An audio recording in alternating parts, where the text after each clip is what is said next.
Hi guys, today I'm going to be creating a Calla lily nail, which is quite hard, which is why I've said it a bit weird because it just all rolls into one. It just sounds awful. Anyway, I have seen some nails with this kind of design by loads of different people. It's kind of trending at the moment, and I thought I'll try and figure out the best way to do it with our products. So I've started with crisp sage because I'm going to be doing like a mottled green background. I'm curing that and then taking blooming gel and just adding a thin layer of this all over the nail.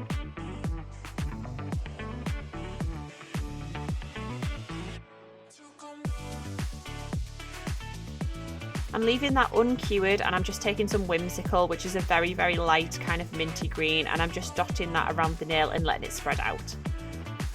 Like I say, I just want this background to be a little bit abstract and mottled and just really like pretty.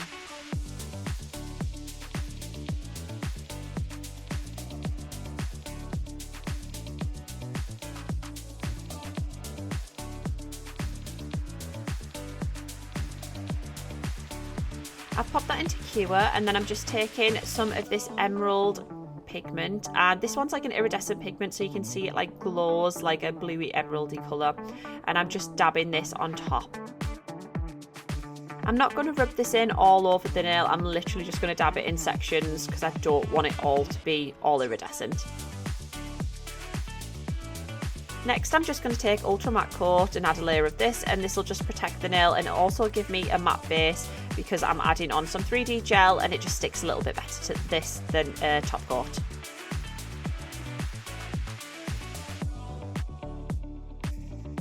And there's that nail cured. So I'm just taking some nail tip gel adhesive, and I'm also just going to take some cuticle oil and I'm going to rub this on my gloves, and this will just help that the nail tip gel adhesive doesn't stick to the gloves because it can be quite sticky if your hands are quite warm. So I'm just going to add that on there, and I am going to be mixing this with some mega white acrylic powder because I want it to be white. I don't want to have to paint it afterwards, and I really actually like the finish of the nail tip gel adhesive when it's got a coloured acrylic in there rather than gel polish over the top. Kind of keeps the 3D shape and doesn't like merge everything together. So I've rubbed that together until it's all blended, and I'm just going to put some more of the cuticle oil on my gloves just to help me a little bit more for now, and I'm just going to roll this out and flatten it out, as you can see, into like a big flat disc. Then I'm also just taking a silicone tool and dipping that in some gel residue remover, and I'm just making a bit of a texture around the sides like you would see on a petal, and then I'm just kind of rolling it into a cone but not flattening out the top. So this can be a bit tricky, so it might take a few goes, but you can just roll it back up if it goes wrong. So as you can see, I'm just kind of rolling it over, and then I'm just going to pull out the outside bits. You can do it with your glove or a silicone tool, whatever works for you, and then just roll it up. And like I say, if you're using a silicone tool, just add some gel residue remover to that.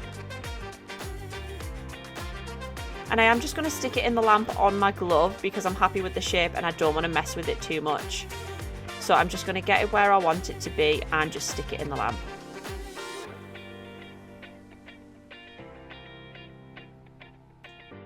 And there we go, we've got two little Calla lilies started off there. Next, I'm just taking some more of that nail tip gel adhesive and popping it on the nail, and I'm using this to actually adhere the Calla lilies on because it's really great for adding 3D elements. It sticks them on so well, and because it has a little bit of flexibility, they're less likely to pop off than like a rigid glue. So all I'm going to do is I'm just getting them where I'm happy with, so I'm just spreading that glue down the nail.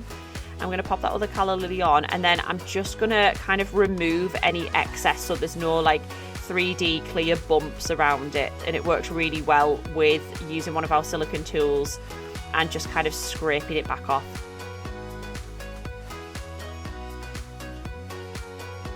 So here, just dip that silicone tool in some gel residue remover and just pull that product back off anywhere you can see it, and it'll just stay behind the bits that you have already stuck on. I'm just going to make sure I'm happy with where they are, and then I'm going to stick it in the lamp to cure. And next I'm mixing some Clear as Day Builder Gel and some Midori, and this will just make a nice colour for the stems of the flowers. So it means I can paint it on, it'll still have that kind of 3D effect without it having to be painted afterwards, and it just makes life easier.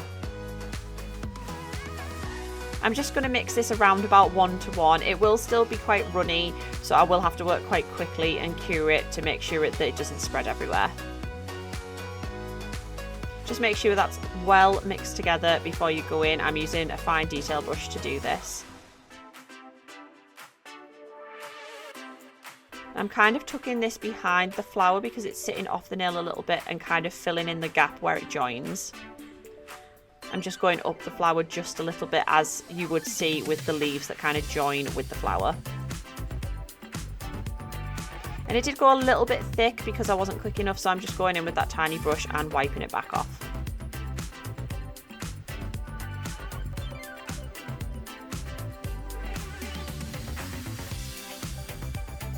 Once that's skewered, I'm just going back in with another layer, and as you can see, there is a little gap there, so I'm just going to try and fill that a little bit and smooth it down the nail a little bit so it like all comes together a bit more. Once that's cured, I'm just going to do the stem for the other flower as well.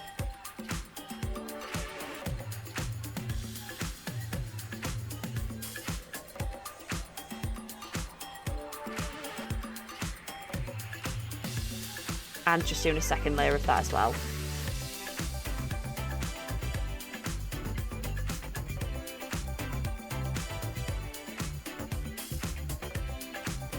Once that's cured, I'm taking Clear as Day Builder Gel again, and I'm just mixing it with Sun Quenched. And again, I'm just doing this to make life easy so I don't have to paint anything later. And we're just doing, I'm going to say stamen, but I'm going to give this a Google and double check. I think that's the stamen of a Calla lily. And I'm back after a quick Google, and that is correct, it is the stamen. So I'm just going to build that up with a couple of layers just until I'm happy with it.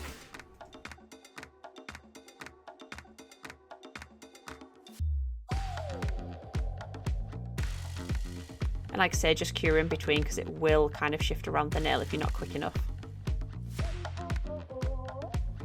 Once that's cured, I'm taking Ultra Matte Coat and I'm going to go over the whole entire nail. There are some bits of this that I am going to have shiny in the end, but I'm going to just seal it all in with matte coat and then make the bits shiny that I want to be shiny.